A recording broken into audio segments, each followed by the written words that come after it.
You have heard of explosive detection dogs, you have heard of drug detection dogs, but have you heard about wastewater detection dogs?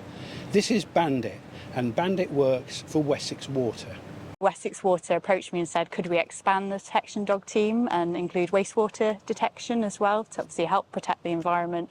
So I said, I know people in Sydney Water that have a canine team set up that do this, and they've saved about $2 million.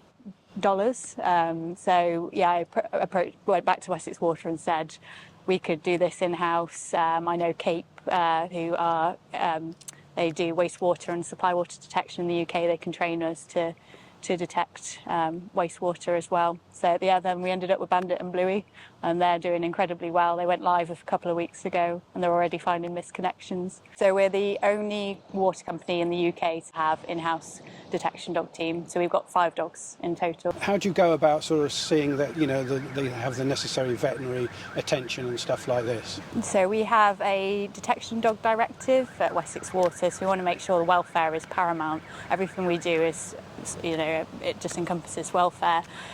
So we had the RSPCA have reviewed the document. We also had Veterinary Task Force as well as Cape and Conservation Canine Consultancy. So we've had a lot of input into that document. We follow the Animal Welfare Act as well as the DEFRA Code of Conduct, and we make sure the dogs have a lot of rest. They all have their individual spaces as well. They have nice bedding, and nutrition-wise, they're on the best diets. They get fed better than me, I think. So yeah, they have the best life. They can relax at home, have the pet dog lifestyle, but also be out working and using their brains and their bodies. And yeah, they absolutely love it. All the dogs are exceptionally happy, which makes me happy too.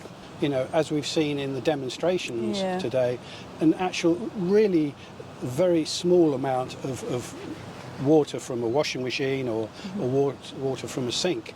You know, so that's really quite amazing. So detection dogs have 300 million scent receptors in comparison to humans who have 6 million scent receptors. So they are able to process information through their olfaction system, so they can detect minute traces in heavily diluted rainwater. There might be a little bit of wastewater in there, and they can pick that up, and they've already proven that they can do that on some operational jobs we've had recently. We were able to track where this misconnection was happening with the use of the dogs, and this is where ammonia testing kits might not pick that up as well, or very low quantities of it. So yeah, the dogs are able to give us a very reliable reading out in the field.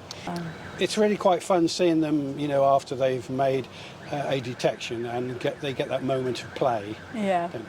Yeah, so when they obviously do their indication and we've confirmed that there's contamination present, then we can reward them with their tennis balls. And as you can see, they were so happy just like having that play, having that interaction. You just see the joy in their face. We don't want to ever let them know that they are working, that it's all about fun, and it's all, you know, it's just a load of fun doing what they do. And and they absolutely enjoy it.